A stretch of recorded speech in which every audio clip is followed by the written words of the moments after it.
Hello everybody. Ngayon naman po ay papatuloy natin yung ating step 4 ng online compliance monitoring report.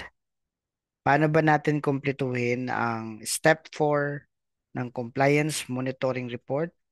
Napakahalaga kasi nito na kompleto ang ating mga information na ibinibigay sa DNR-EMB. Lalong-lalo ito po ay patungkol sa ating compliance sa mga ECC conditions at sa ating mga commitment. So, tayo na simulan ulit natin yung step 4 ng online compliance monitoring report. Ano ba ang meron sa step 4? Ulitin natin na meron tayong steps 1 hanggang 11. Tayo po ay nasa step number 4. At meron ditong mga items. Ito yung chapter 3 results and discussions. And dito sa chapter 3, meron tayo ditong status of compliance to the ECC conditionalities and the attainment of environmental management plan commitments should be elaborated in this section. So ano yung mga items na kailangan bigyan ng information sa step 4? Ito pong ating project description. Meron din tayo ditong ECC conditions, then EMP commitments, Annex B of ECC, then social development plan, information education communication, and contingency or emergency response plan or equivalent risk management plan. So yung mga compliance natin, i-discuss natin dito para magkaroon ng pagpapakita ng compliance sa DNR-EMB.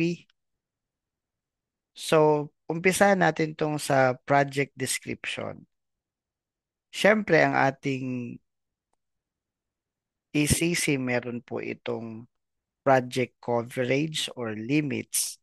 And then dito, ilalagay natin yung narrative statement nung description na naka-indicate sa ating ECC, the project description.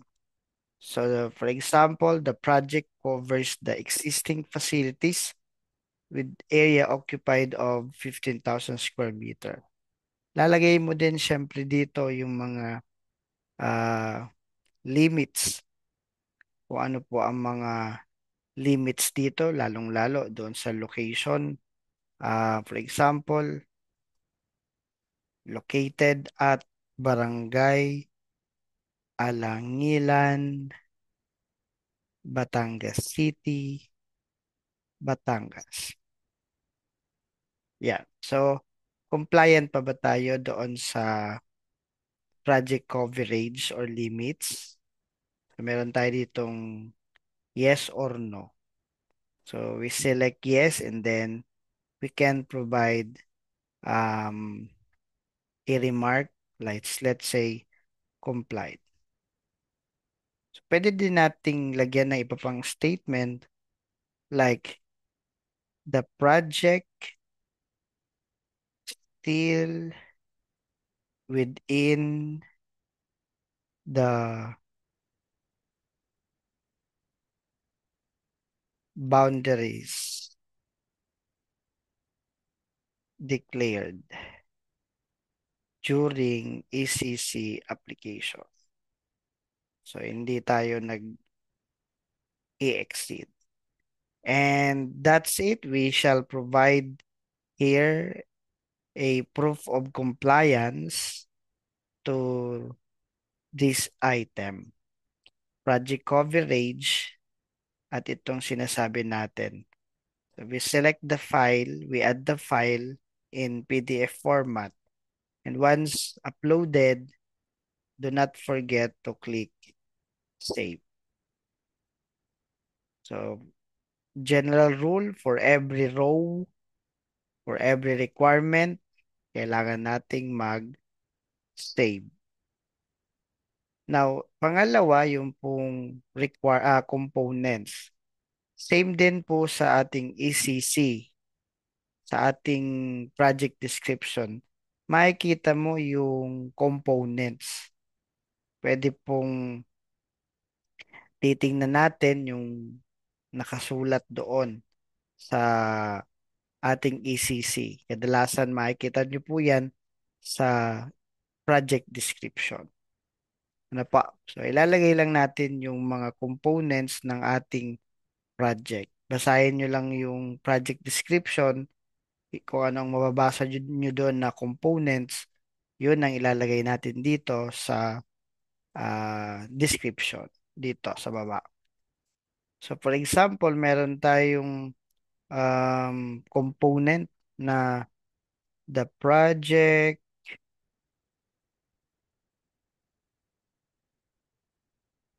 is a 10-story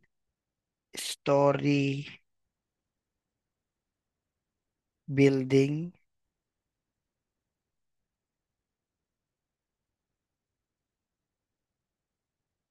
with basement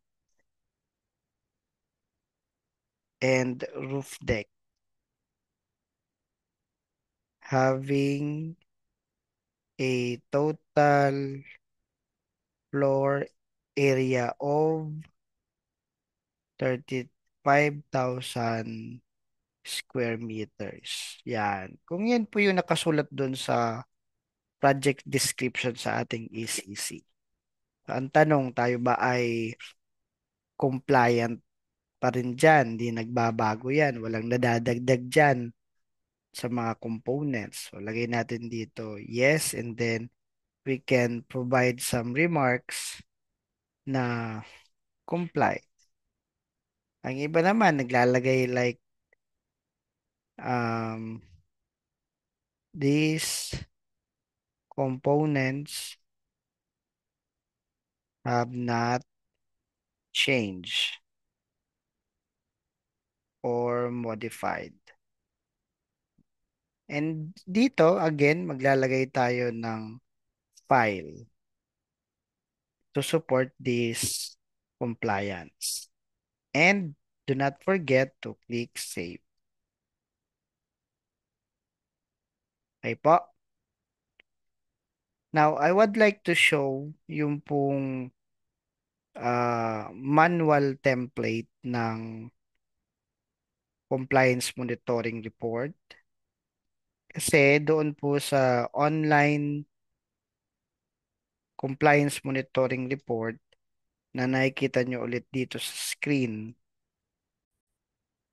after po na makapagbigay tayo ng project coverage limits information under project description, pangalawa yung components, pangatlo, ito po ay blanco na. So wala na. Pero hindi ibig sabihin tapos na yung project description, yung part 1. Kaya doon po sa manual template, pwede natin maging basis po yun. Yung sunod-sunod po, yung mga additional information. O punta tayo dito sa manual template ng CMR at dito sa atin, meron tayong project coverage or limits, components. Hanggang dito lang tayo kanina doon sa platform, no? Doon sa platform. Pero hindi pa tapos. Meron pa yung number 3, other sectoral requirements. Number 4, so on and so forth. So, kailangan ito, maidagdag po yan doon. So, halimbawa, itong other sectoral requirements, number 3, dapat po ito ay maidagdag natin doon sa online report.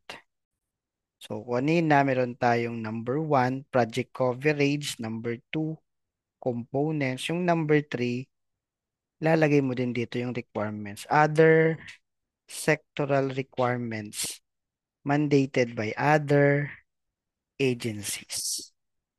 Ano pa? So, dapat maglalagay tayo dito ng description ng ating compliance at kung compliant tayo, yes or no, and then yung remarks na complied. So, halimbawa, may mga requirements mandated by other agencies, yung ating mga compliance requirements din sa ibang government agencies. Ano po? So, halimbawa, kung tayo ay meron pong um, generator set na ginagamit, siyempre meron po itong requirements sa DNR, meron din po ito sa Department of Energy. Kung meron tayong deep well na ginagamit, meron po itong requirements sa National Water Resources Board.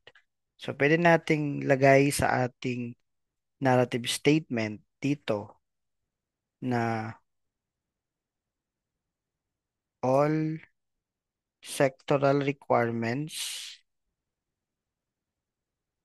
mandated by other government agencies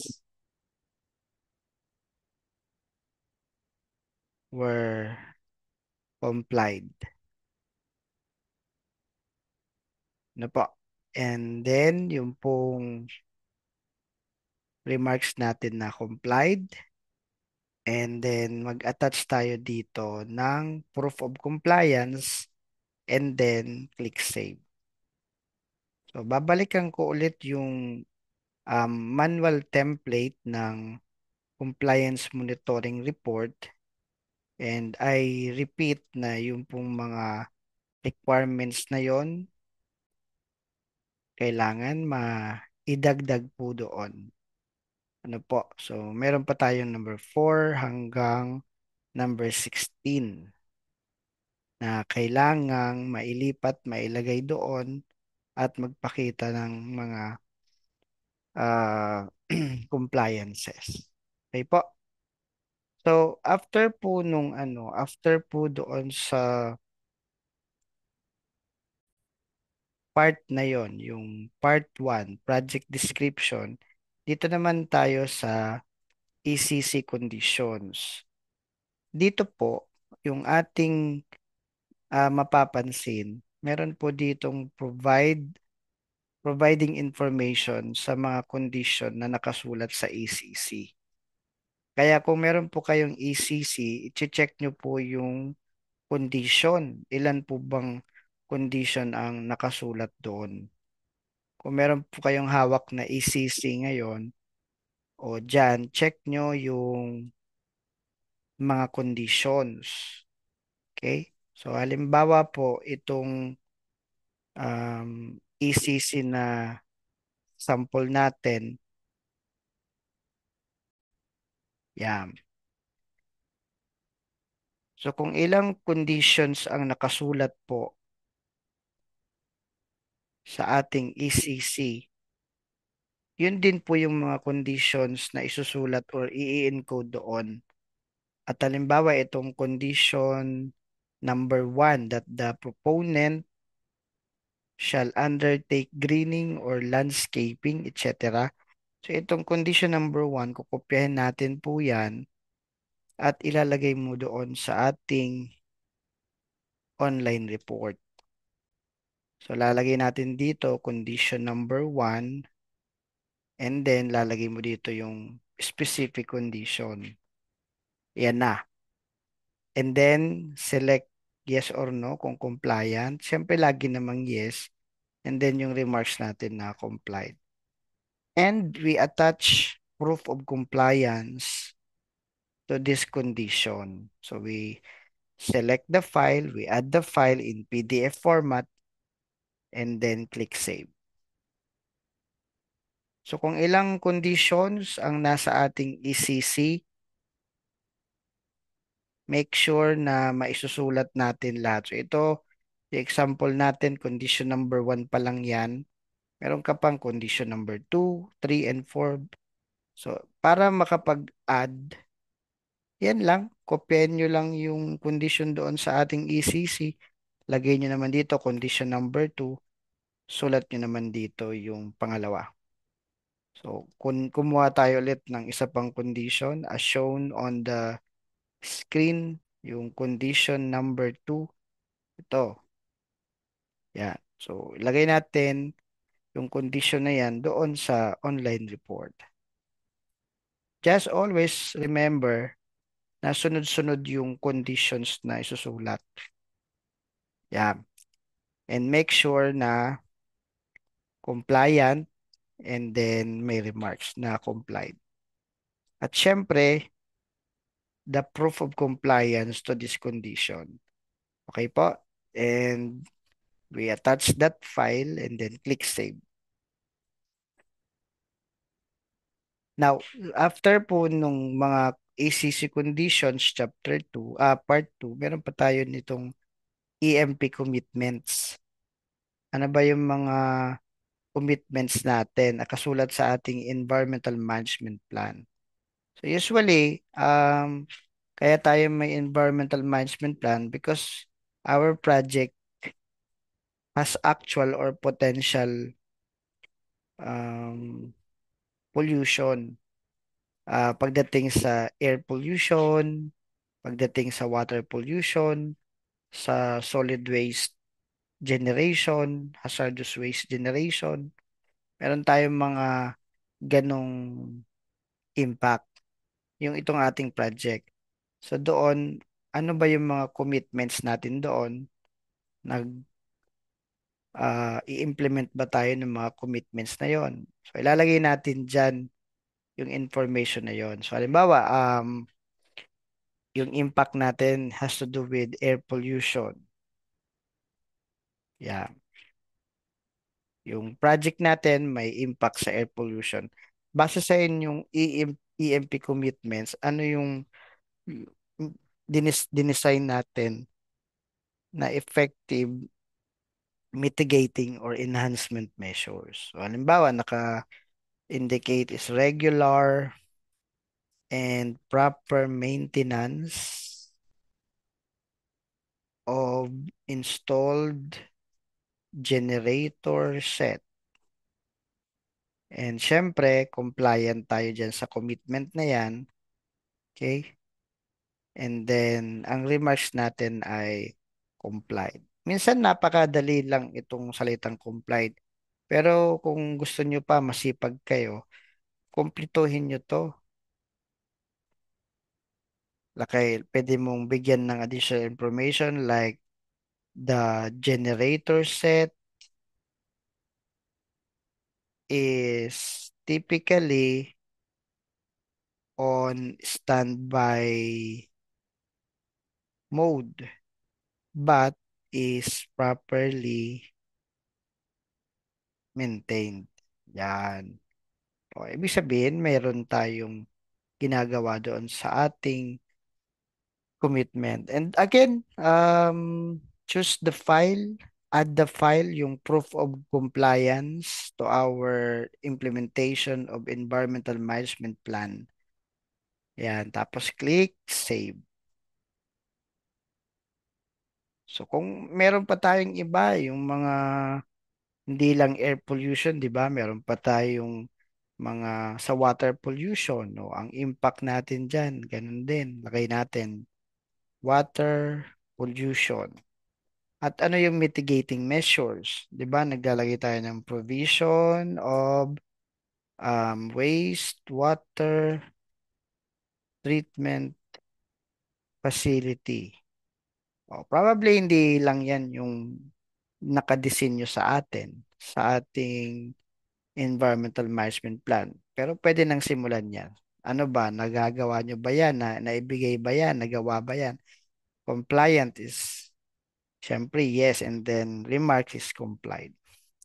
Maganda yon na nalalagyan mo ng mga information like the WWTF is properly maintained and functional, no?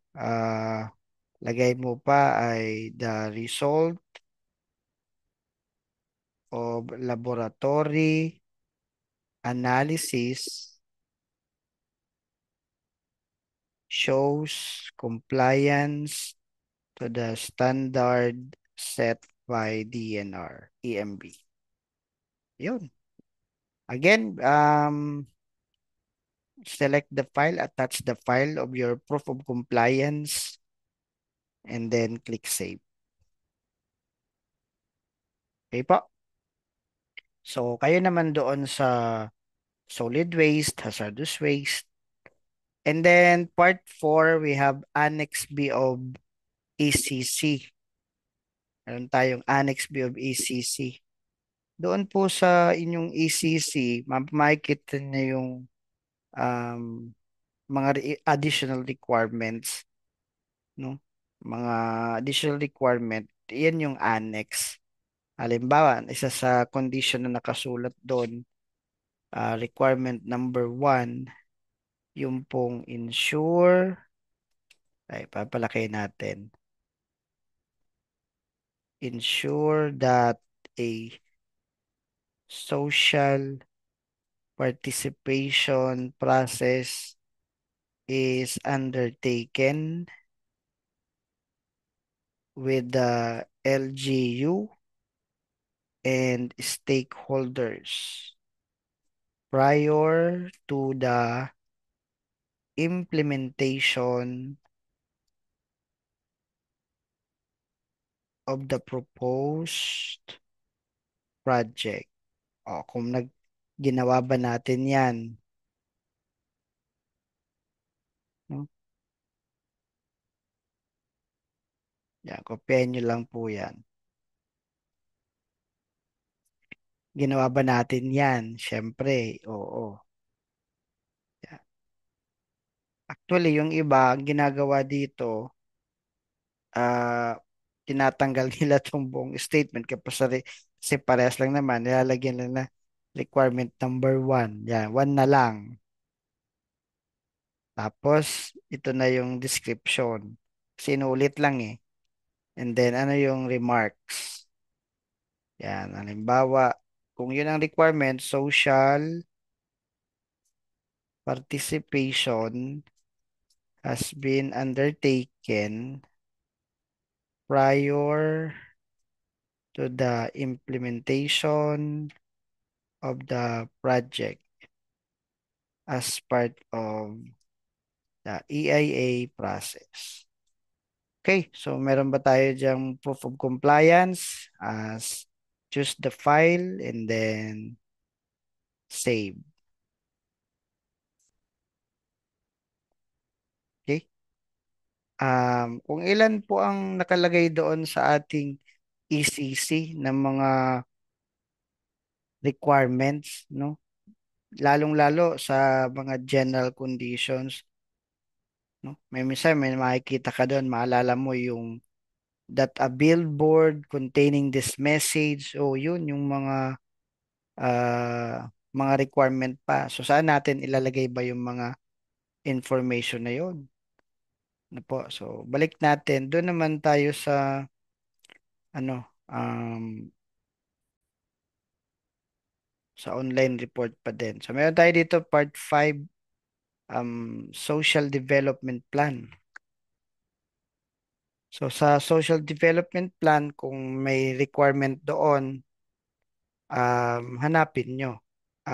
Meron mga specific statement kasi dyan sa ating ECC na mababasa mo at yun ang tinutukoy doon. So halimbawa ito, may naka-indicate dito, ayan, that the proponent shall properly implement beneficial social development programs among the employees. Yan, kopyahin mo lang yan. Ilalagay mo yan doon sa ating social development plan. So, halimbawa, ito yon. Yan, kopyahin mo lang ulit. Pero dito, pwede mo siyang yung requirement number 1, no? Although may nakasulat na kasi dyan eh. O pwede na lang ganito, beneficial social development program. And then, kopyahin mo lang yung condition na yon. Then, compliant, yes. And then, remarks complied. Then, the proof of compliance, and then save. Sa IEC, ganun din. May mga statement dun sa ating ECC. Pakita ulit natin sa screen yung pong statement sa ECC. Kukopyahin lang natin yung mga requirement na yan. That the proponent shall properly implement yan.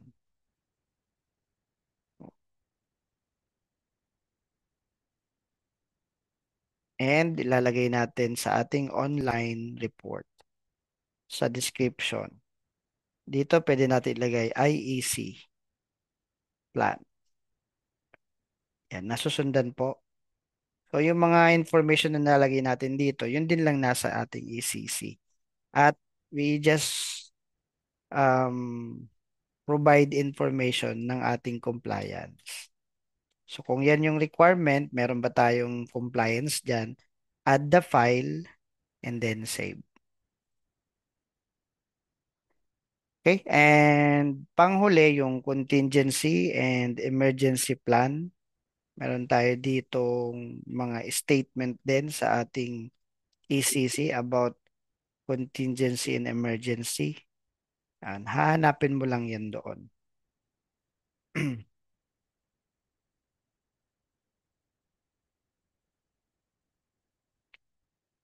So anything na requirement sa atin, kung mayroon, isusulat galing sa ating ECC, ilalagay mo doon sa online compliance monitoring report. Walang bababago. Kung wala namang requirement, then pwede mong lagyan ng not applicable po. So, halimbawa ito, kung wala man tayo dyan, no, pwede mong lagyan ng not applicable. Kung walang mababasa sa ating ECC. Okay, then click save. So that's the step number 4 of the compliance monitoring report. Balikan natin. Chapter 3, results in discussion. It involves Part 1, project description. Part 2, ECC conditions. Part 3, EMP commitments. Part 4, Annex B of ECC. And then Part 5, social development plan. Part 6, information, education, communication. Then Part 7, contingency, emergency response plan, or equivalent risk management plan. And isa pa, yung pong ating selection ng compliant ba tayo, yes or no? Siyempre, laging yes.